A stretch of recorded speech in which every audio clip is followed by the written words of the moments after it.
다 같이 성경을 들고 일어서시기 바랍니다. 봉독해 드릴 하나님의 말씀은 요한계시록 20장 2절 한 말씀만 제가 봉독을 해 드리겠습니다. 이것은 하나님의 말씀입니다. 용을 잡으니 곧 옛뱀이요 마귀요 사탄이라. 잡아서 1000년 동안 결박하여. 네, 여기까지만 읽고 앉으시기 바랍니다. 지난달 강의는 제가 3시간을 강의를 했었죠, 그죠? 첫째 시간에 제가 강의한 내용이 기독교 종말론 개요에 대해서 말씀을 드렸습니다. 지금 이제 요한계시록을 우리가 공부할 때 무조건 그냥 요한계시록만 우리가 공부하는 게 아니라 요한계시록은 종말에 관한 메시지를 담고 있는 책입니다. 그래서 우리가 신학교를 다닐 때 공부했던 조직신학에서 종말론이라고 하는 파트가 있어요. 그래서 다시 한번 우리가 기독교 종말론을 한번 전체적으로 살펴보고 그 전체적인 종말론 가운데에서 사실 요한계시록이 위치를 하는 겁니다. 그래서 이제 지난달 첫째 시간에 제가 여러분들에게 말씀을 드린 대로 제가 루이스 폴코프에 대한 종말론의 틀을 가지고 여러분들에게 말씀을 드렸습니다.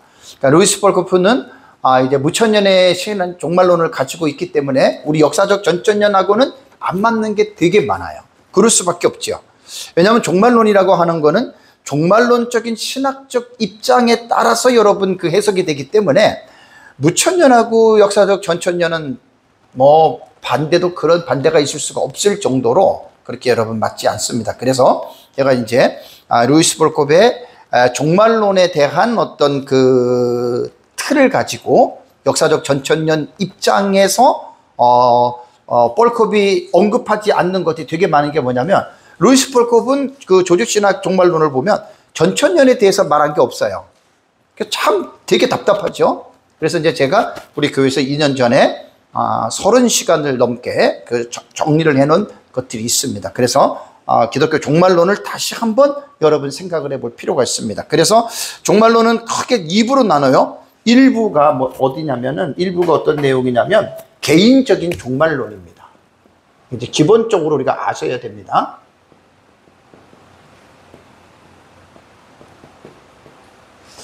일부는 개인적인 종말론을 취급을 하는데 이제 육체적인 죽음에 대해서, 그 다음에 두 번째는 영혼의 불멸성에 대해서 가르치고, 세 번째가 중간기 상태입니다.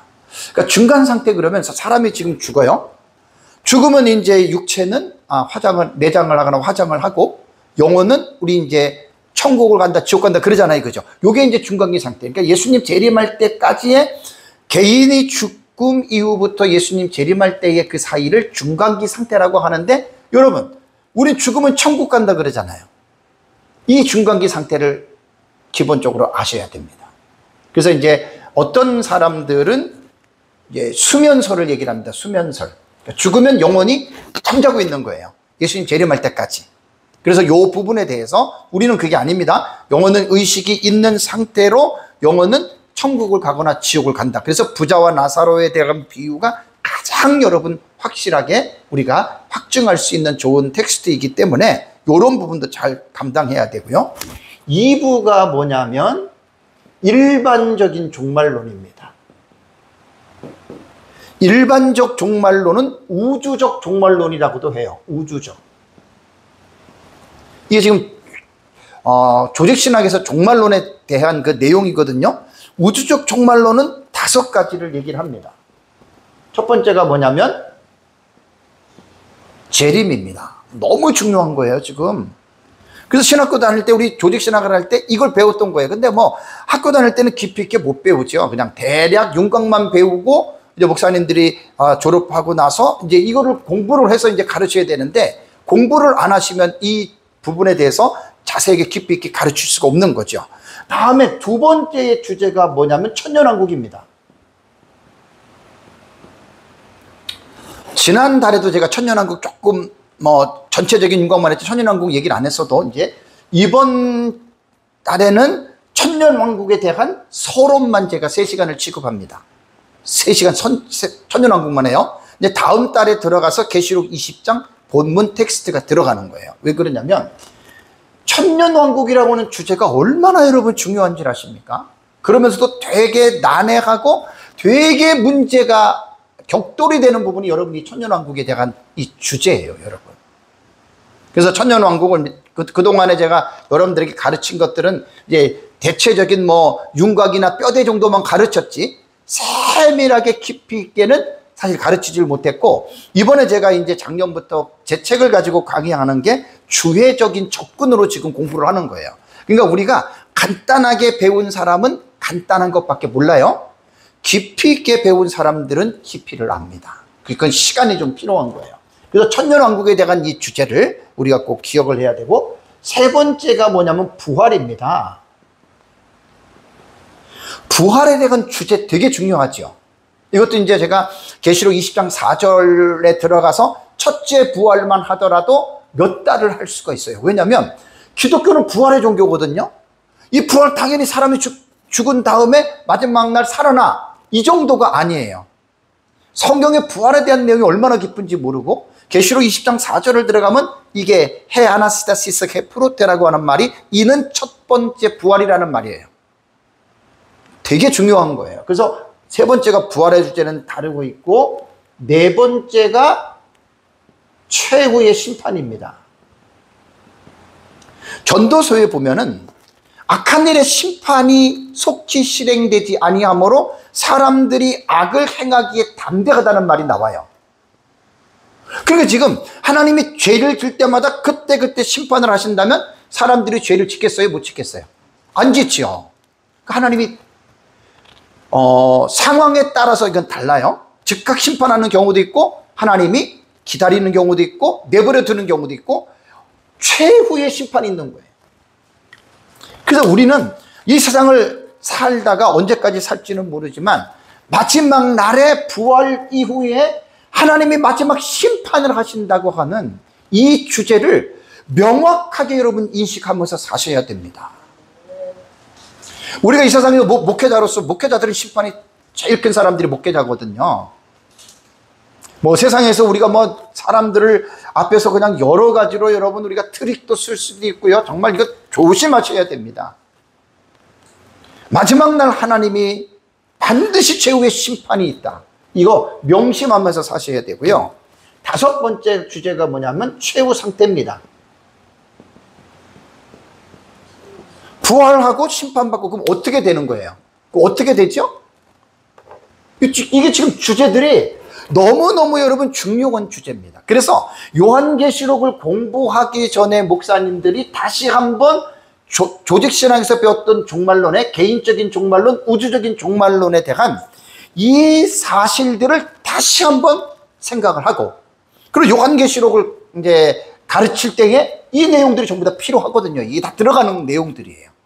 그래서 요거를 잘 여러분들이 생각을 해서 이런 부분들을 가르치시기 바랍니다. 두 번째 제가 지난달에 강의했던 내용이 뭐냐면 요한계시록 20장을 전체 개관을 했잖아요. 그죠?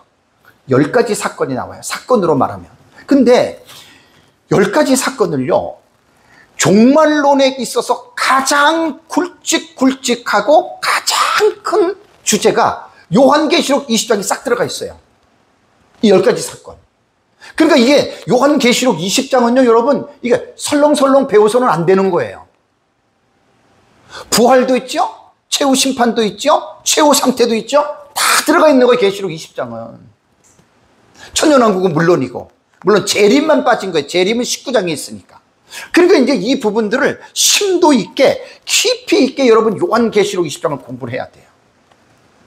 그래서 지금 이제 지난달에 요한계시록 20장에 들어와서 이제 제가 한 달 3시간 동안을 그렇게 강의를 했기 때문에, 그럼 이제 요한계시록 20장에 대한 중요한 사건들을 인식하고 마지막 세 번째 시간에는 그럼 계시록 20장을 들어가서 우리가 계시록 20장을 공부를 해야 되잖아요. 그죠? 자, 그럼 어떻게 공부를 해야 될까요? 제가 늘 쓰는 용어가 있죠. 마구잡이식으로의 성경 공부는 하지 마세요. 그러니까 마구잡이라고 하는 우리말의 뜻이 뭐냐면 이것저것 따지지 않고 무조건 배우는 거예요. 그거 여러분 정말 위험합니다. 저도 42년 예수를 믿고 35년 목회를 하면서 지금 성경을 연구를 하면서, 여러분, 성경은요 무조건 읽는다고 깨달아지는 책이 아닙니다. 이거 명심하셔야 됩니다. 성경이 여러분 얼마나 어려운 내용인 줄 아십니까? 신학적 입장으로 보면은요, 제가 지금 이제 설교하고 있는 게 하나님 나라의 사상이잖아요, 그죠? 성경은 하나님의 나라의 사상에서 읽으셔야 되고, 하나님의 나라의 사상 아래는 구속사가 있고 언약 신학이 있고 타이포로지 모형론이 있어요. 이 신학적 입장의 주제예요, 이거.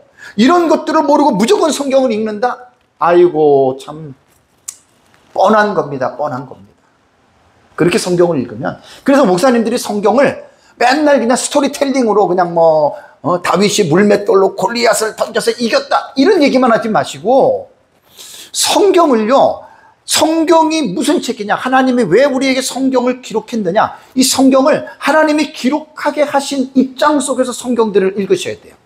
저는 저희 교회에서 요즘에 지금 하나님 나라의 사상으로 성경을, 창세기를 지금 이제 정리를 하면서 정말로 너무 귀한 공부를 제가 하고 있습니다.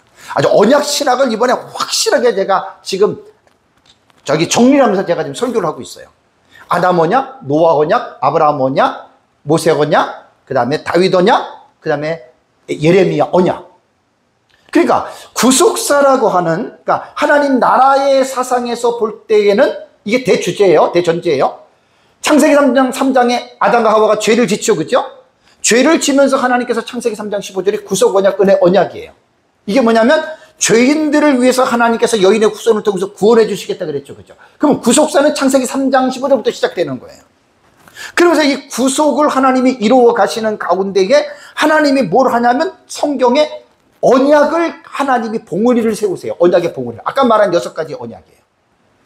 그 언약의 봉우리를 하나님이 세우시면서 그 구속사를 해석하고 이해하기 위해서는 하나님의 언약이라고 하는 약속을 모르면 안 돼요. 그래서 하나님이 구원의 역사를 이루어가는 과정 속에서 하나님께서는 아브라함에게 구속의 은혜를 말씀하시고, 노아에게 또 노아 언약을 말씀하시고, 창세기 12장에 아브라함에 대한 언약을 말씀하시고, 모세에게, 다윗에게, 예레미야에게 하나님께서는 그 언약이라고 하는 산봉우리가 있어요. 6가지 언약의 산봉우리. 이게 구속사와 연결된 거예요. 그래서 이런 것들을 알고 성경을 여러분들이 읽으셔야, 성도들이 가르쳐줘야 성도들이 성경의 깊이를 여러분 이해할 수가 있는 겁니다. 그래서 성경은 그냥 읽지 마시고, 계시록 20장을 들어갈 때 제가 그 형식상 구조와 내용상 구조 말씀드렸죠, 그죠? 그렇게 성경을 체계적으로 연구를 하시라는 말입니다. 무조건 읽지 마시고. 그 다음에 이제 내용상 구조에서 봉경과 삽경에 대한 것 지난달에 또 말씀드렸어요. 이거는 되게 중요한 거예요. 요한계시록을 무조건 읽으면 안 돼요. 그래서 제가 지난달 3번째 시간에 요한계시록을 무조건 읽어서는 안 됩니다, 이 제목을 가지고 제가 강의를 한 거예요. 정말 여러분 중요합니다. 형식상 구조와 내용상 구조를 이해를 하고, 내용상 구조에서 봉경과 삽경, 요한계시록 이렇게 봐야 됩니다. 자, 이번 달에는 제가 이제 아까도 조금 전에 말씀드린 대로 제일 계시록 20장에서 핫한 주제가 재림 말고 천년왕국입니다. 천년왕국이 무엇일까요? 지금 이 주제부터 여러분 한번 깊이 생각을 해야 돼요. 천년왕국이 뭐예요? 그럼 천년왕국이 성경에 어디 나와요? 이렇게 성경을 보면은 천년왕국이라고 하는 이 부분은요, 성경에 없는 것을 말하면 그거는 말할 필요가 없죠, 그죠? 성경에 있단 말이에요. 그럼 성경에 어디 천년왕국이 나오느냐? 자, 계시록 20장을 보면은 20장 1절에서 7절에 천년이라고 하는 용어가 6번 나옵니다. 오늘 제가 강의하는 것들은 목사님들이 설교를 하든지 어디 가서 누구에게 가르치든지, 제가 지금 이번 시간하고 다음 시간하고 3번째 시간에 하는 이 내용들은 천년왕국을 들어가는 서론 부분이기 때문에 꼭 이 부분들을 여러분들이 잘 연구를 하셔서 꼭 이렇게들 가르치셔야 돼요. 무조건 갑자기 그냥 천연왕국 이렇게 얘기하면 안 돼요.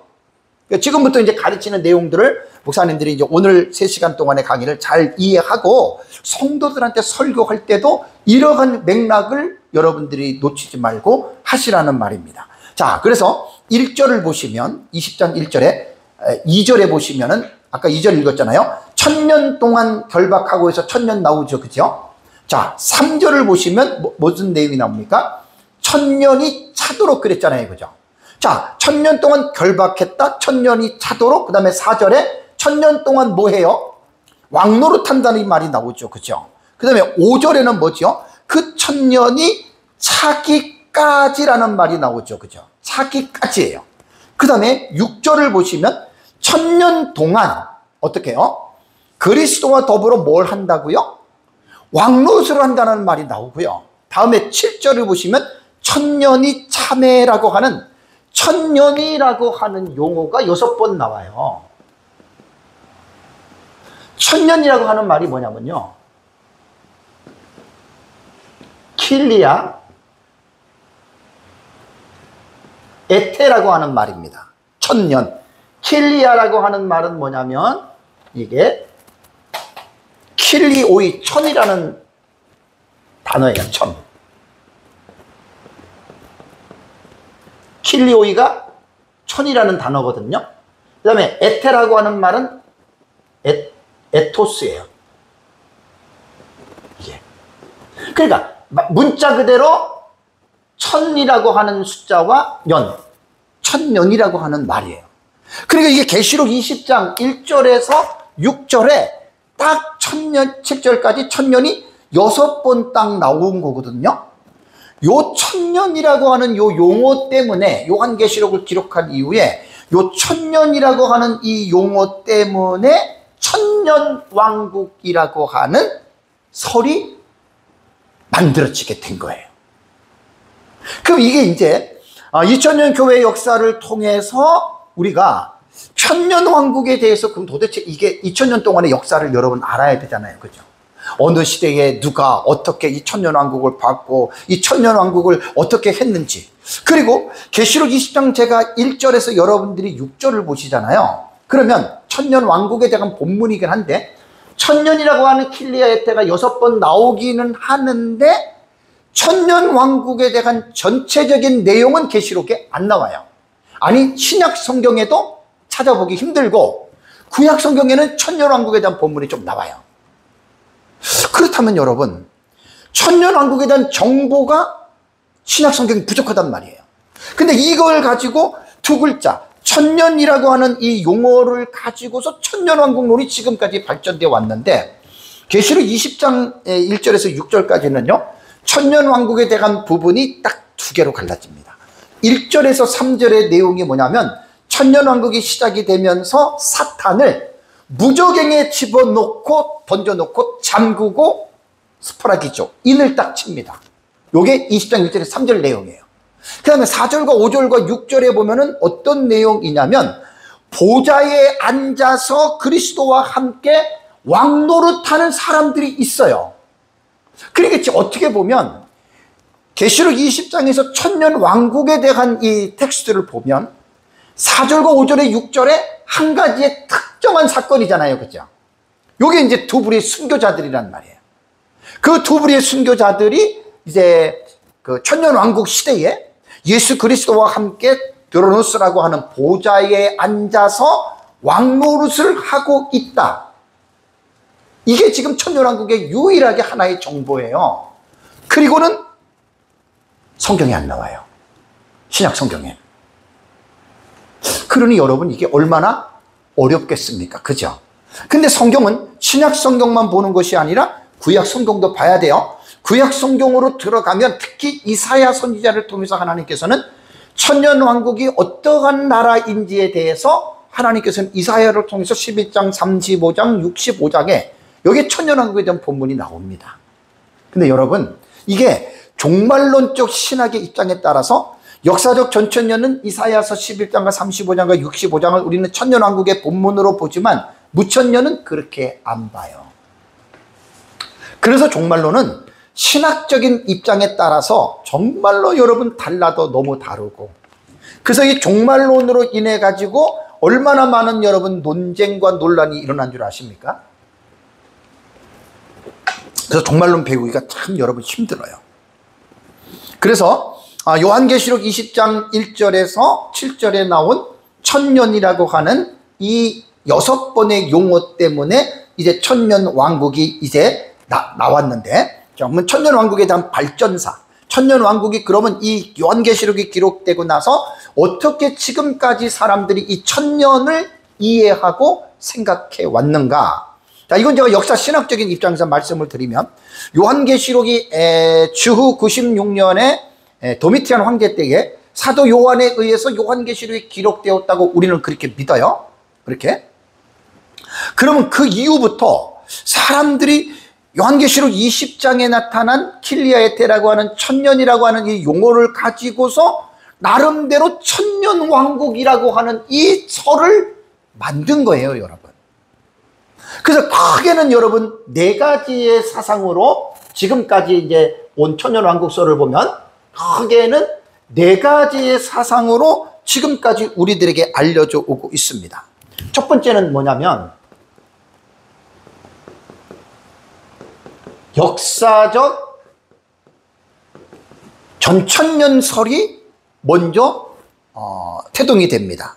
이 역사적 전천년은 뭐냐면, 요한계시록이 기록이 된 이후부터 2에서 4세기까지 초대교회의 유명한 교부들이 다는 아니에요. 다라고 말하면 안 돼요. 유명한 다수의 교부들이 이 계시록 20장을 해석할 때 천년 있잖아요. 천년. 요 천년기를 어떻게 해석을 했냐면, 역사적 전천년은 계시록 19장 11절과 21절이 예수님 재림이잖아요. 그렇죠? 재림 이 다음에 이제 20장이 나오니까 20장의 천년기를 초대교회 교부들은 예수님 재림한 이후에, 요게 지금 되게 중요한 거예요. 19장과 20장을 어떻게 보느냐가 요게 따라서 종말론 신학이 딱 갈라집니다. 그러니까 19장의 재림 이후에 20장에 나오는 천년기를 초대교회의 유명한 다수의 교부들은 순서적으로 봤어요. 예수님 재림한 다음에 이 천년기가 이 땅에서 있을 것이다, 이렇게 지금 말한 거예요. 그래서 이제 이 땅에서 이루어지는 천년 왕국에 대한 컨텐츠, 내용은 신약 성경에 나오지 않으니까 이제 거의 교부들이 구약 성경의 이사야서라던가 선지서에 나와 있는 내용들을 가지고 이제 20장에 천년 왕국이 이 세상에서 이루어진다라고 이렇게 말한 것을 우리는 역사적 전천년이라고 이야기를 합니다. 그래서 이제 두 번째, 주후 5세기경입니다. 5세기경에 이제 나온 설이 뭐냐면, 이게 이제 무천년설이에요. 무천년설은 사실 5세기경에 최초로 이 설이 확립한 사람이 누구냐면은 어거스틴이거든요. 이 어거스틴에 의해서 5세기의 무천년설이라고 하는 종말론이 대탄생이 된 거예요. 그럼 무천년은 뭐냐? 이 용어도 제가 이제 지난달에 말씀드렸지만 다시 한번 정리를 합니다. 이 용어 되게 무천년은 한국말로 보니 없을 무자예요. 천년이 없다라는 말이거든요. 이 용어 잘못 만든 거예요. 그러니까 이 무천년의 개념은 뭐냐면, 아까 19장과 20장을 말했죠. 그죠? 전천년은 19장의 재림과 20장의 천년기를 연속적으로 보는 반면에, 무천년은 19장과 20장을 연속적으로 안 봅니다. 비연속적이라 그러죠. 그래서 천년기를 무천년은 없다라고 말을 하는 게 아니라, 천년의 기간을 무천년은 언제로 해석하냐면, 신약시대 전체가 천년왕국이다, 이렇게 본다는 거예요. 그 천년왕국이 아까 말씀드린 대로 킬리에테라고 하는 두 단어를 가지고 이제 이 역사적으로 볼 때 이렇게 지금 태동이 되는 거예요. 다음에 세 번째는 후천년이 등장을 합니다. 포스트 밀레니얼리즘이에요. 이건 아밀레니얼리즘, 이건 프리밀레니얼리즘, 영어를 말하면. 이 포스트는 후천년은 뭐냐면, 이 후천년은요, 무천년에서 분화가 된 거예요. 그러니까 후천년이라고 하는 말은 사실 무천년이라고 용어는 이건 문제가 있는 용어입니다.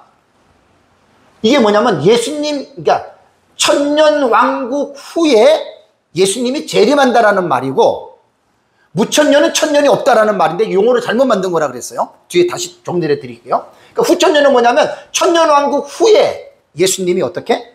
재림한다. 이게 후천년의 개념이에요. 요거는 16세기, 17세기에 화란의 개혁주의 신학자들에 의해서 주장이 된 거예요. 찰스 하치 같은 그 유명한 사람들 있죠? 그 다음에 조나단 에드워즈 같은 이런 사람들 다 이 후천년을 믿었는데, 후천년은 무천년에서 나왔는데 어디에서 다르냐면은 천년왕국이 달라요. 자, 무천년은 신약시대 전체를 천년왕국으로 보죠. 후천년은 무천년과 같은데 천년왕국을 어떻게 말하냐면 이 세상의 역사가 진행이 되다가 어느 때인지 모르지만 천년왕국의 기간이 예수님 재림 때까지 이루어진다는 거예요. 요게 후천년과 무천년의 차이예요. 요건 뒤에 제가 다음 시간에 네 가지 학설을 말씀드릴 때 좀 자세하게 말씀을 드리도록 할게요. 다음에 네 번째 형성된 천년왕국설이 뭐냐면 세대주의 전천년입니다.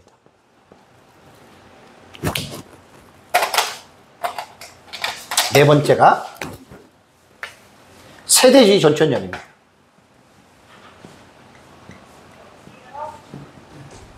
세대주의 전천년입니다. 그러니까 여기 뭐냐면 세대주의 전천년이라고 하는 말은 뭐냐면 하나의 특징이 뭐죠? 전천년이라고 하는 말이 요 역사적으로 똑같죠, 그죠? 요 앞에 세대주의라고 하는 이 용어가 붙은 거예요. 그래서 세대주의는 언제 이게 시작이 됐냐면 19세기입니다. 19세기 영국의 존 넬슨 다비에 의해서 세대주의 전천년이 만들어진 거예요. 다음 시간에 제가 이제 이거 자세하게 이제 4대 학파에 대해서 좀 더 자세하게 말씀을 드릴게요. 그러니까 여러분 지금 이게 보면 후천년은 무천년에서 분화가 되고 세대주의는 역사적 전천년에서 분화가 된 거예요. 그러면 천년왕국설은 크게 딱 간단하게 말하면 두 가지입니다. 요거 두 가지입니다. 역사적 전천년과 그 다음에 무천년의 해석이 지금까지 2000년 동안에 천년이라고 하는 이 용어를 가지고 만들어진 여러분 종말론의 체계라는 거예요. 여러분 이게. 그래서 크게는 이 두 가지로만 보시면 여러분들 우리가 천년왕국이 계시록 20장에 천년이라고 하는 용어를 가지고 2000년 동안에 이렇게 지금 천년왕국이 지금까지 내려왔다라고 하는 것 여러분들이 기본적으로 이해를 해야 됩니다. 다시 제가 높았음에서 말씀을 드리면 한 가지만 배우지 마세요. 그러니까 내 것만 주장하지 마세요. 내 것을 믿고 가되 상대방이 어떻게 믿고 있는지를 아시라는 거예요. 왜냐하면 종말론에 대한 입장과 사상이 다르다고 해서 우리가 서로가 다른 사람들입니까? 이건 정말 큰 일이에요. 지금 역사적 전천년, 무천년, 후천년 세대주의 중에 이단이 없어요. 다들 경건한 개혁 신학자들의 그 종말론의 사상들을 보면 이 네 가지의 사상에 전부 다 편중되어져 있어요, 여러분. 5개 있다는 말이에요. 그러니까 이거는 해석학적인 천년이라고 하는 기간을 해석하는 입장에서 전천년, 무천년, 후천년 세대주의의 입장이 다르다고 해서 이것 때문에 우리가 같이 하나님을 믿고 섬기는 동력자들과 같은 개혁신학권자 아래에서 이 문제 때문에 우리가 등을 돌리고 원수가 돼야 되겠습니까? 여러분 어떻게 생각하십니까? 아니잖아요. 그렇죠? 성경은 인간이기 때문에 인간은 완벽하지 않기 때문에 해석에서는 다를 수가 있어요. 장로교, 성결교, 침례교, 오순절, 구세군 여러분 똑같은 해석이 아닙니다. 다를 수가 있습니다. 그렇다고 다르다고 해서 우리가 정통 교단에 있는 사람들끼리 우리가 이단이라고 하고 다르다고 해서 우리가 그 사람들과 등을 돌리고 만약에 그 사람들과 교류를 안 한다면 그 사람이야말로 완전히 꼴통입니다.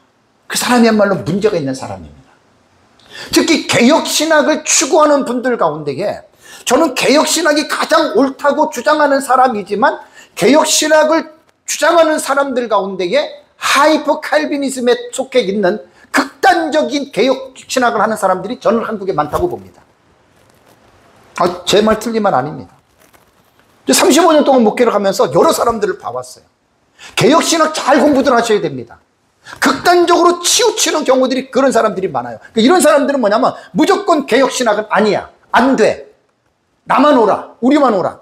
여러분 정말 회개해야 됩니다. 그런 개혁 신학을 공부하시는 분들은. 정말 위험한 사상이에요. 그러니까 종말론으로 딱 들어오면 벌써 학파가 4개로 갈라지는데 이게 다르다고 여러분 우리가 다른 사람 아니에요. 다른 성경적 입장은 여러분 똑같습니다. 개혁 신학은. 그러면 두 번째는 제가 말씀드리는 게 지난달에도 말씀드렸습니다. 천년기설에 대한 용어를 정리하셔야 돼요.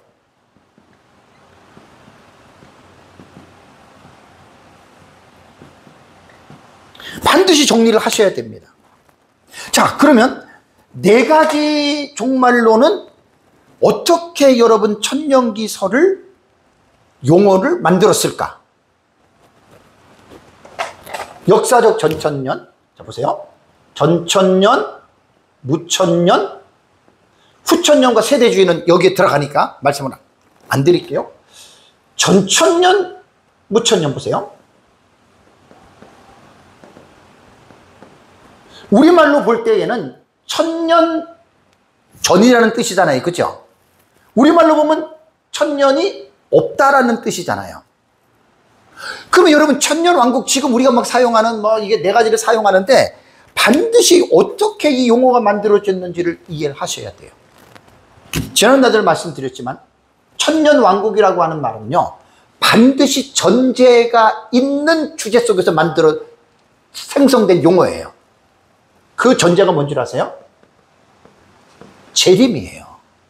그러니까 예수님의 재림을 중심으로 하고 예수님의 재림을 목표로 하고서 나온 용어란 말이에요. 천년기라고 하는 말은. 그래서 예수님의 재림을 목표로 설정을 하고 천년왕국을 논할 때 자, 예수님의 재림이 중심이에요. 예수님의 재림 이전에 어떻게? 예수님께서 재림 이전에 천년왕국이 이루어진다라고 하는 여러분 이 논리로 보고 예수님이 재림하신 이후에 천년왕국이 있다. 요거하고 이게 지금 저도 헷갈리는 거예요. 이게 진짜 헷갈리는 거예요. 천년왕국을 중심으로 천년왕국 후에 재림을 논하는 것. 이게요, 어떤 용어를 먼저 중심으로 놓느냐에 따라서 개념이 반대로 바뀌어져요. 여러분들 한번 찾아보세요. 지금 우리가 사용하고 있는 전천년, 무천년, 후천년, 세대주의 전천년은 여기에 중심으로 만든 용어겠어요? 여기를 중심으로 만든 용어겠어요? 이게 헷갈린다고요. 그러니까 용어를 정리를 하고 넘어가셔야 된다고요.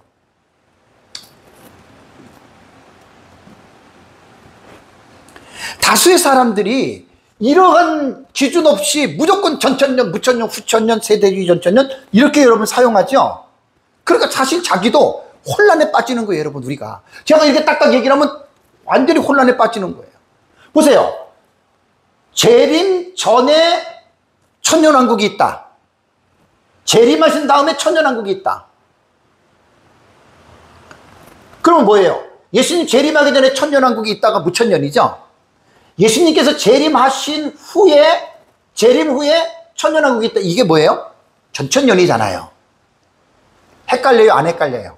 헷갈리죠. 그러니까 지금 우리가 사용하고 있는 전천년, 무천년, 후천 이거는요 재림을 기준으로 만든 용어가 아니에요. 천년왕국을 기준으로 재림이라고 하는 이 주제를 연결시킨 거거든요. 보세요. 천년왕국 전에 예수님께서 재림하신다. 뭐가 돼요 그러면? 이 전천년설이 되잖아요. 그죠? 이 땅에 천년왕국이 있기 전에 예수님 재림한다. 이게 역사적 전천년 사상이에요. 세대주의. 천년왕국이 끝난 후에 예수님 재림하신다. 이게 뭐예요? 후천년이에요. 그러니까 무천년이라고 하는 용어는 없어져야 돼요. 그 사용하면 안 되는 거예요. 그러니까 지금 우리가 사용하고 있는 네 가지의 그 용어들은 이걸 기준으로 만든 거예요. 이걸 기준으로. 다시 말해 볼까요? 재림을 기준으로 천년왕국을 말하면 예수님 재림 전에 천년왕국이 있다. 이게 전천년이죠. 그죠? 예수님이 재림하신 후에 천년왕국이 있다. 이게 전천년이에요. 재림하신 후. 그럼 이게 전천년이고. 예수님이 재림하시기 전에 천년왕국이 있다. 이게 무천년이 되는 거예요. 후천년. 용어가 확 바꿔지잖아요. 이게 후천년의 개념이고요. 이게 전천년의 개념이라고요. 그러니까 어떤 주제를 우리가 타겟으로 삼고 다음에 연결되는 재림과 천년왕국이라고 하는 것을 말하는 데 따라서 그러니까 여러분 이게 혼동이 되는 거예요. 그래서 이러한 정확한 여러분들이 입장을 생각하지 않고 이렇게 딱 얘기를 하면 저도 헷갈리는데요. 헷갈려요 이거. 그래서 용어 정리를 여러분 반드시 용어 정리를 해야 되는데 무천년이라고 하는 용어는 사용하면 안 됩니다. 왜냐하면 천년이 없다라는 말이잖아요. 그러면 무천년은 100% 이단이에요. 왜? 성경에 킬리에테라고 하는 천년이 나오잖아요. 그러면 이 예언의 말씀을 제하여 버리는 자는 천국 가요 못 가요? 못 가잖아요. 왜 천년이라고 하는 걸 제해요? 그러니까 무천년이라고 하는 용어는 없애버려야 돼요. 무천년주의자들이 이거 말해야 돼요. 실제로 여러분 무천년주의자들이 천년왕국을 없다고 말하는 사람들이 아니에요. 무천년도 천년왕국을 믿어요. 다만 뒤에서 제가 다시 말씀드리지만 시기가 달라요. 그래서 무천년이라고 하는 용어는 이건 진짜 세계적인 어떤 종말론 그 학파에서 좀 회의를 하면 이 무천년 삭제를 해버려야 돼요. 그리고 앞으로 나오는 책들은 무천년 용어 쓰면 안 돼요. 그래서 루이스 볼컵 책에 보면 딱 종말론을 두 가지로 얘기를 했습니다. 전천년과 후천년. 이 개념으로 본 거예요. 천년왕국을 중심으로 천년왕국 전에 예수님이 재림한다라고 하는 말이 전천년이고 천년왕국이 끝난 후에 예수님이 재림한다가 후천년이란 말이에요. 그래서 루이스 볼컵은 딱 전천년과 후천년 이것만 딱 사용했습니다. 후천년이 이게 바로 무천년의 개념이잖아요. 무천년이라고 하는 용어는 정말이지 이거는 학계에서 완전히 퇴출시켜버려야 돼요. 후천년 써야 돼요. 루이스 볼컵처럼. 천년 왕국이 끝난 후에 예수님이 재림한다. 이게 후천년이에요. 이런 용어들도 지금 정리 못하고 학자들이 그냥 무야무야 그냥 유야무야 그냥 넘어가고 구렁이 담는 넘어가니까 이게 혼란이 되잖아요. 왜 천년이 없냔 말이에요. 그러니까 이게 왜 그러냐면 제가 이제 종말론 연구를 하면서 오래전에 생각이 된 거예요. 왜 여러분 무천년이라고 하는 없을 무자를 천년이 없다 왜 집어넣겠어요? 무천년주의자들이. 이 말은 역사적 전천년주의자들이 말하는 예수님께서 재림하신 후에 이 땅에 천년왕국이 있다고 하는 그 천년왕국이 어떻게? 없다. 그걸 왜 이렇게 용어를 만들어 놓냔 말이에요. 바보 같은 사람들이. 이게 다 세계적인 유명한 학자들이 만들어 놓은 거 아니에요? 말이 안 되는 걸 지금 계속, 그러니까 말이 안 되는 거를 딱 기준을 잡아 놓으니까 후세에 있는 사람들은 뭣도 모르고 지금 사용하고 있는 거예요. 우리 무천년이다. 웃긴 소리 하지 말라고 그랬어요.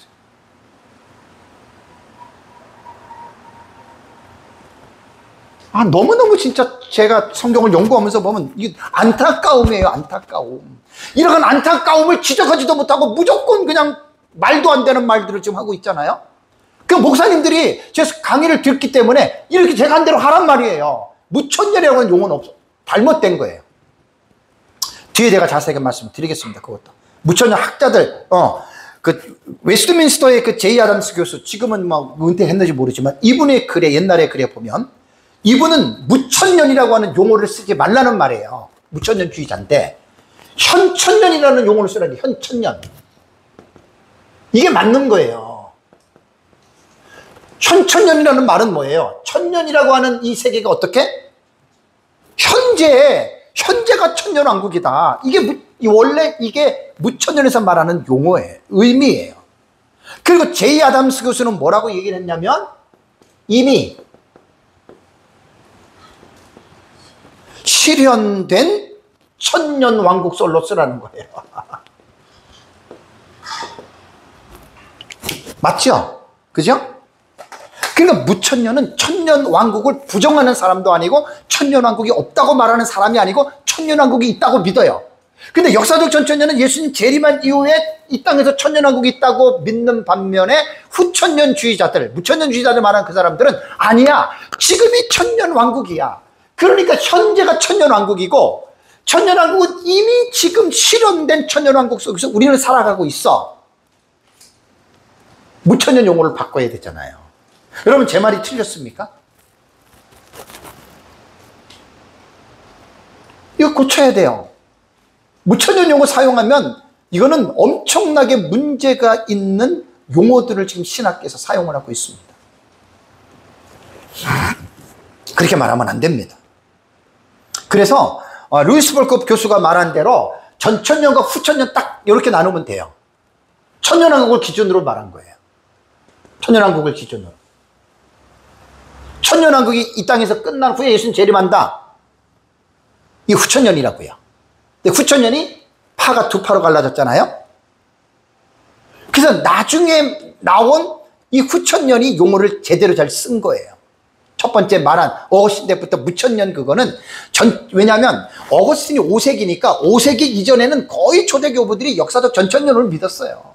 예수님 재림하면 이 땅에 천년왕국이 있다. 근데 이제 어거스틴은 뒤에 제가 이제 무천년의 알레고리 해석을 말하는 위험한 해석이거든요. 상징의 해석이. 참 이거 기가 막힌 말입니다. 여러분 들어보시면 진짜 기가 막힙니다. 무천년주의자들이 무조건 상징 해석하는데 이거 정말 기가 막힌 말들을 하고 있는 거예요. 이거 정말 책임지지도 못할. 정말 제가 볼 때는 너무너무 안타까워요. 귀에 걸면 귀걸이, 코에 걸면 코걸이, 그냥 무조건 성경을 상징으로 그냥 문자적인 해석 쌍그리 무시해버리고 그냥, 와, 이건 정말, 제가 이런 말을 강도를 높이면 무천년주의자들이 상처를 받아요. 될 수 있는 대로 제가 상처를 안 주려고 그래요. 합리적인 차원에서 제가 정말 성경적인 입장에서 저는 좀 표현을 하고 싶어서 그러는 거예요. 전에 같으면 막 무조건 잘못된 어쨌니 그랬는데, 그러면 여러분 안 돼요. 입장을 바꿔 넣어보세요. 그 사람들이 우리 보고 잘못됐다고 그럴 거 아니에요. 이런 식으로 들어가지 말자는 거예요, 제 얘기는. 그러나 하고 싶은 말들은 신학적으로, 학문적으로, 합리적으로, 이성적으로 무조건 소리만 지르지 말고 이런 식으로 여러분 합리적으로 대안을 내가면서 소리를 지르라는 거예요, 제 얘기는. 무조건 내 것만 옳고 나와 다른 너는 틀리다 이렇게 무식하게 이런 용어들은 쓰지 말고, 내 것이 왜 옳은지 그건 성경 해석학적인 입장에서 우리의 해석을 여러분들이 설명할 수 있어야 돼요. 내가 기도했더니 하나님이 이 말씀은 이런 말씀이다. 그런 사람하고는 말할 가치가 없어요, 신비주의자들하고는. 위험한 사람들이거든요. 세대주의 전천년은요, 아까 말씀드린 대로 세대를 중요하게 이게 하죠. 그런데 뒤에 제가 좀 말씀을 제가 다시 다음 시간에 드리는 걸로 하고요. 그래서 이 용어를 통일을 해야 되는데, 가장 우리나라에서 이 용어를 가장 확실하게 표현하신 분이 누구냐? 박형용 박사님이세요. 박형용 박사님은 조직신학에서 청년왕국을 기준으로 역사적 전천년을 뭐라고 얘기를 했냐면 천년기 전 재림론이라고 이렇게 얘기를 했어요. 여러분 보세요. 천년기 전 재림론. 박형용 박사님의 조직신학의 이 명칭을 만든 거예요. 이렇게 명명을 한 거예요. 그리고 무천년과 후천년을 천년기 후 재림론. 어때요? 이 용어에서 혼란이 와요, 안 와요? 안 오잖아요. 근데 우리가 지금 사용하고 있는 역사적 전천년, 무천년, 후천년, 세대주의 전천년은 용어에서 혼란이 와요, 안 와요? 오잖아요. 그런데도 이것을 갖다가 지적하는 사람들이 있어요, 없어요? 그냥 넘어가잖아요, 유야무야. 나는 전에부터 그랬어요. 내가 종말론을 연구를 하면서 이건 용어가 잘못됐다. 내가 여기서 11년째 서울에서 강의하는데 제가 제 강의에도 몇 번이나 얘기를 한 거예요. 그래서 정말 우리만이라도 정확하게 표현을 하자는 거예요. 이거는 어떻게 보면 한국에 지금 종말론을 연구하는 그러니까 조직신학자들끼리 모여서 정말 제가 하는 말을 좀 힌트를 삼아서 조직신학자들이 앞으로 종말론 책을 펴낼 때는 우리가 이렇게 펴내자 이렇게 좀 하셔야 돼. 계속해서 잘못된 문제가 있는 혼란성이 있는 주제들을 계속해서 지금 우리의 후배들이 신학교에서 배우잖아요. 에? 무천년, 전천년. 좀 웃기지 않아요, 여러분? 그러니까 이 용어를 정리를 하셔야 돼요, 용어를. 천년왕국 들어가기 전에 무조건 천년왕국 들어가서 참 그건 학문적으로 연구하는 사람들이 아닙니다. 그 마구잡이로 성경을 가르치고 배우는 사람들입니다. 마구잡이의 성경의 교육 현장에는요, 여러분 잘못된 것들이 허다합니다. 참 너무너무 가슴이 아파요. 제가 종말론을 계속 연구하고 종말론을 가르치는 사람들의 내용도 가끔 들어보기도 하고 책도 보고 하면 한국에 진짜 너무너무 문제가 많아요. 이게 하나님의 말씀을 신학적이고 학문적이고 영적으로 가르쳐야 되는데 이거 신학적 학문적인 것들이 거의 실종이 돼버리니까, 그런데서 여러분 종말론을 배우잖아요. 이상하게 가는 거예요. 그게 정말 여러분 이상하게 가는 거예요. 그래서 여러분 천년에 대한 이 해석법을, 천년에 대한 이 용어를 확실하게 여러분 정리해야 되는데, 박형령 박사님이 말한 대로 말하는 게 제일 좋아요. 천년기 전 재림론, 천년기 후 재림론. 이렇게 처음부터 딱 배우면 천년기 전 재림론은 역사적 전천년 세대주의가 나오고, 천년기 후 재림론은 무천년이라고 하는 용어는 대신에 이제 하도 많이 수백 년 동안 이렇게 내려왔기 때문에, 그걸 이제 무천년이라고 하는 용어는 이제는 관주를 달아야 돼요. 전에는 무천년이라고 얘기를 했는데 용어가 잘못됐다. 관주를 달아야 된다고요, 지금. 그리고 우리까지는 그러한 잘못된 혼란스러운 용어 속에서 피해를 당한 사람이라면 우리의 후세들에 대해서는 절대로 이러한 피해를 당하지 않도록 천년왕국에 대한 용어를 정리를 해서, 이건 학자들이 해야 돼요, 학자들이. 자, 천년에 대한 해석법은요, 기간에 대한 해석은 그렇습니다. 자, 아까 킬리아에 때 천년이라 그랬죠, 그죠?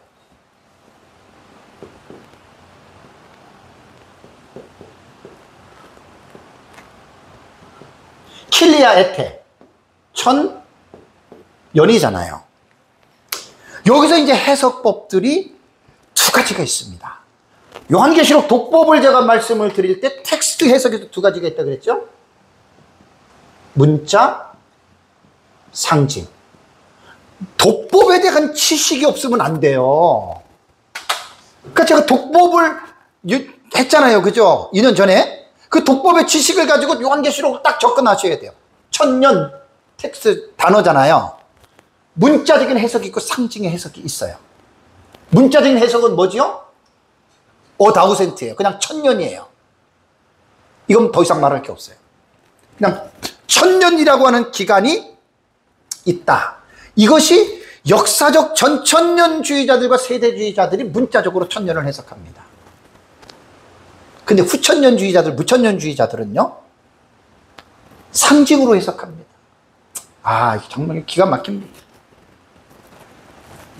그래서 여러분 요한계시록이 왜 어렵냐면, 이 본문을 딱 해석할 때 문자로 해석하느냐 상징으로, 여기서 완전히 첫 번째부터 그냥 빠이빠이가 돼버리는 거예요, 서로. 1260일? 문자는 1260일인데 상징은 신학시대 전체로 보잖아요.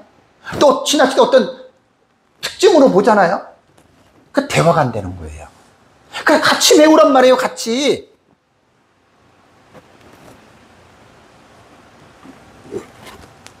상징의 해석법은 신학시대 전체로 봅니다. 천년 왕국을. 이게 무천년, 후천년이에요. 자, 대화가 되겠습니까? 안 되겠습니까? 100% 불가능한 해석법입니다. 그럼 대화가 안 되면 어떻게 됩니까, 우리가? 싸워서 이겨야 됩니까?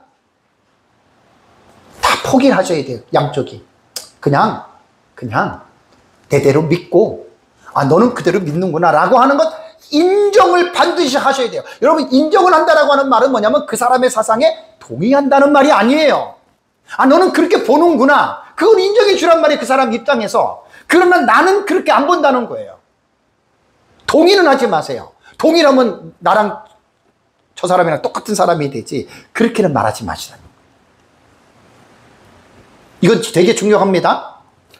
제가 종말론을 연구를 하면서 저는 무천년이라고 하는 그 신학교에서 공부를 했다가, 무천년 뭔지도 모르고 공부를 했다가, 나중에 이제 전천년 우리 민 목사님 스승 만나서 전천년 돌아와서 이게 보니까요, 막 사람들마다 막 눈에 쌍심지를 켜고 막, 지금은 이제 덜한데 옛날에 엄청 싸웠어요. 막 목사들끼리 원수가 돼요. 전천년 무천년은 서로 비방해요. 막 세대주의는 너무 잘못했죠. 막 이단이라고 막 비방해요. 여러분, 그렇게 말하는 그 사람이 심판받는 사람이에요.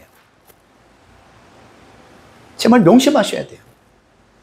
그러니까 하나의 예수 그리스도로 말미암아 구원받고 더군다나 목회자로 부름을 받은 사역자들 안에서 같은 교단, 같은 신학교에서 종말론에 대한 사상이 다르다고 해서 이것 때문에 선배와 후배 간에 원수가 되고 전화도 안 받고 별별 사람 다 있다니까요. 왜 그런 줄 아세요?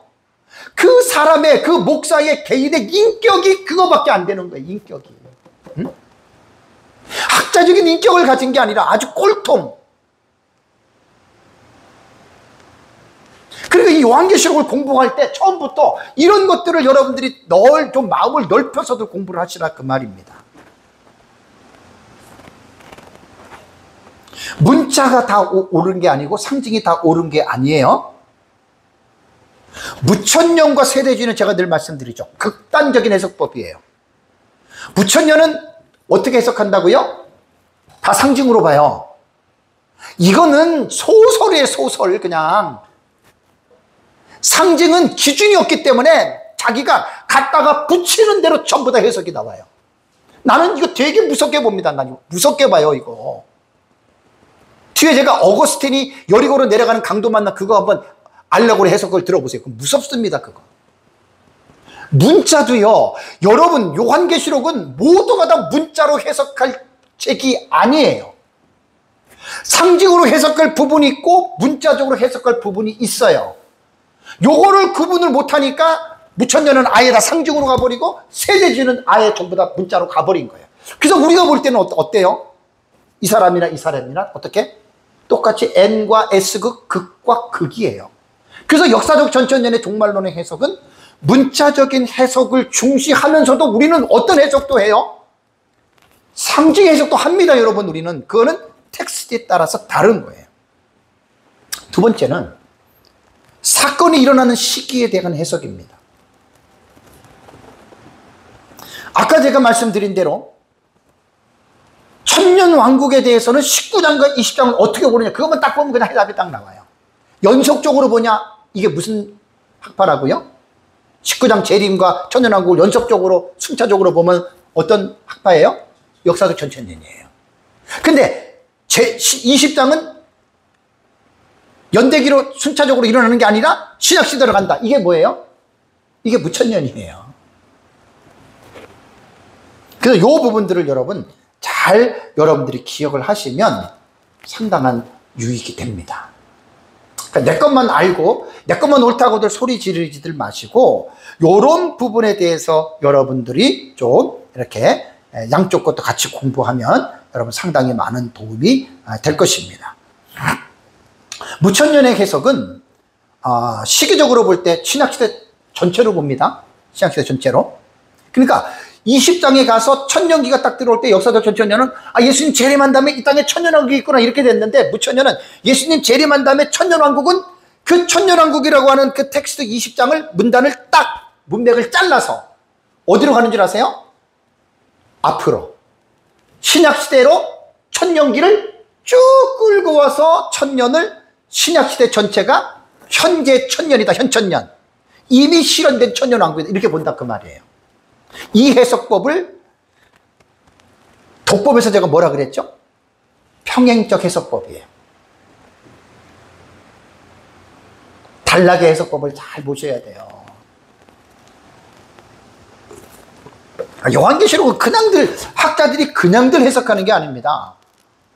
나름대로 자기들이 보고 있는 신학적 입장들을 다 가지고들 있어요, 여러분. 그 무천년은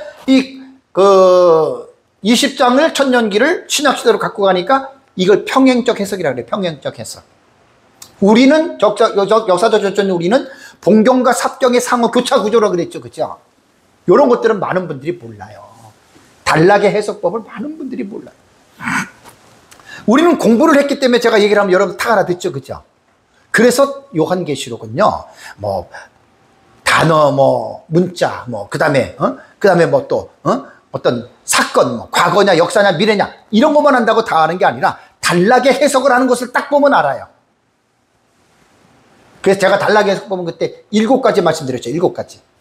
그렇게들 많은 사람들이 요한계시록을 자기들 보는 관점으로 본다는 거예요. 그러니까 내 것만 알지 말라는 거예요, 내 것만. 다음에 장소에 대한 해석도요, 천년기에 대한 장소를 딱 들어가잖아요. 땅으로 보는 해석이 있고, 그 다음에 공중으로 보는 해석이 있고, 땅과 하늘로 보는 해석이 있어요. 천년왕국을. 되게 재밌죠? 그러니까 하나만 아는 사람은, 우리가 예수님 재림하면 이 땅이 천년왕국 이렇게만 아는 사람들은 그거밖에 몰라. 근데 다른 사람들을 보세요. 다른 사람들은 이 천년왕국을 어떻게 보느냐. 여러분, 4대 학파가요, 동일하게 천년왕국을 땅으로 해석합니다.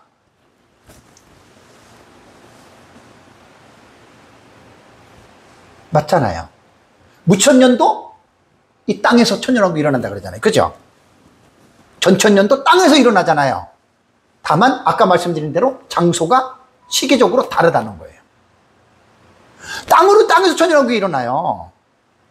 9천년도 마찬가지고 세대주의도 마찬가지고 천년왕국이 어디서 일어났느냐라고 말을 했을 때에는 장소에서 땅에서 일어난다라고 하는 말은 네 학파가 동일합니다. 다만 장소적으로 볼 때, 시간적으로 볼 때는 거기에서 차이가 있는 거예요. 두 번째, 하늘에서 천년왕국이 일어난다고 말하는 학파가 있어요. 이게 무천년입니다. 그러니까 무천년은 천년왕국을 동시적으로 얘기를 해요. 그러니까 이 땅에서 천년왕국이 이루어지는 가운데에 순교자들과 구원받은 성도들은 죽어서 어디 갔어요? 죽어서 어디 갔어요? 천국 갔잖아요. 그 무천년의 해석이 아주 참 재밌다니까요. 웃긴다 그러면 무시하는 거니까 재밌어요. 그 무천년의 천년왕국을 이 땅에서 천년왕국이 이루어지죠. 그러면 죽은 사람들이 영원히 천국 가잖아요, 그죠? 그 사람들은 하늘에서 지금 천년왕국을 누리고 있다 이렇게 해석한단 말이에요, 무천년주의자들이. 이해되세요? 제가 나중에 이제 시간이 되면 무천년주의를 정리해서 무천년주의 내가 가르쳐주고 싶어요. 말이 무천년이지 무천년이 뭔지도 모르고 믿는 사람들이 제가 볼 때 90%가 넘어요, 한국에. 그래서 제가 나중에 정리해서 가르쳐주려고 그래. 그런 마음까지 든다니까 하도 내가 마음이 안타까워서 그래. 그러니까 뭐냐면 목사님들이 성경을 체계적으로 신학적으로 합리적으로 배우지 않고 마구잡이로 막 배워서 그냥 자기가 하는 말도 뭔지도 모르고들 말하는 분들이 제가 볼 때 너무 많아요. 되게 아마 기분 나쁘실 거예요, 목사님들. 그래서 한번 양심에 손을 얹고 한번 생각해 보세요. 제 말이 틀렸나. 그 무천년은 천년왕국을 장소로 볼 때는 하늘에서도 이루어지고 땅에서도 이루어지고 이렇게 해석하는 게 무천년입니다. 또 하나, 천년왕국은 이 땅에서는 절대로 이루어질 수 없다. 공중에서 일어난다. 이게 누군 줄 아세요? 역사도 전천년주의자들 중에 이런 사람들이 있어요. 참 재밌어요, 난 이런 거 보면. 왜 그 사람들은 이 땅에서 도저히 천년왕국이 이루어지지 않는다라고 말을 하는 줄 아세요? 계시록 16장을 보면 7번째 대접의 지구가 어떻게 돼요? 세 갈래로 갈라지잖아요. 자, 거기에 생명체가 살 수 있어요, 없어요? 없잖아요. 그 역사도 전체는 우리 그 믿어요? 그리고 이제 19장 예수님 재림할 때 그게 나타나고 그 이 신앙의 천연왕국이 땅에서 일어나는데 7번째 대접을 생각하고 그 이미지를 가지고 천연왕국을 들어가면 그 땅에서 사람이 천년 동안 살 수 있어요, 없어요? 없잖아요. 내가 이거 지금 3사람 만나봤어요. 전천년 주자들 가운데. 누구라고는 얘기를 안 할게요. 참 재밌어요. 근데 내가 물어봤어요. 왜 이 땅에서 일어나는 것을 왜 공중에서 일어나냐? 그 사람들이 하는 말이 다 이거예요. 7번째 대접으로 지구가 갈라져서 쓸모없는 거 됐는데 어떻게 거기서 천년을 살 수 있느냐? 그럼 그 사람 입장에서 볼 때는 그 사람 말이 맞아요, 틀려요? 맞잖아요. 근데 그 사람이 모르는 게 있어요.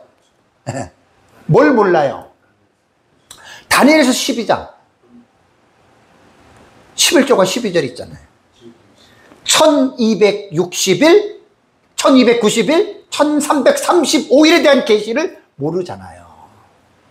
그래서 여러분, 제가 늘 말씀드리는 게 성경은 문맥적으로 공부를 하시고 읽어야 돼요. 그러니까 그 본문만 봐서는 그 의미를 거의 몰라요.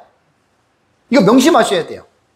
요한계시록은 요한계시록만 가지고 절대로 해석을 할 수가 없는 책이에요.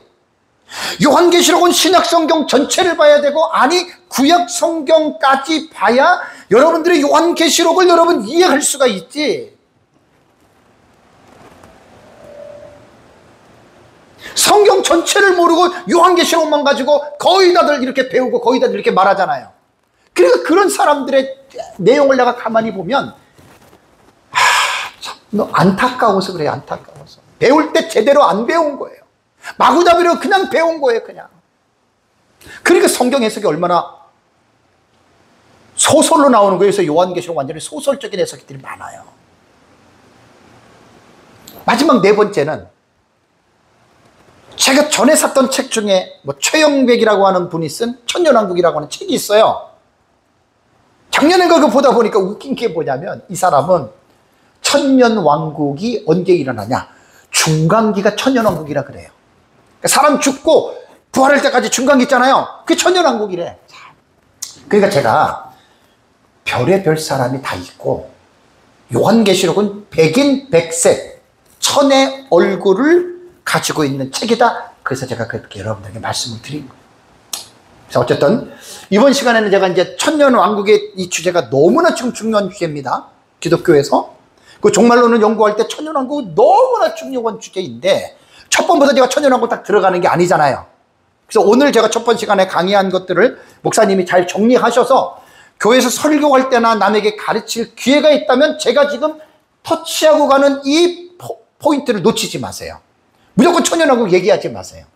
용어부터 시작해서 다음 시간에 또 그 다음 시간에도 가는 요 내용을 잘 기억하셔서 이제 천년왕국에 대한 올바른 이해를 가지시기를 바랍니다. 잠깐 쉬겠습니다.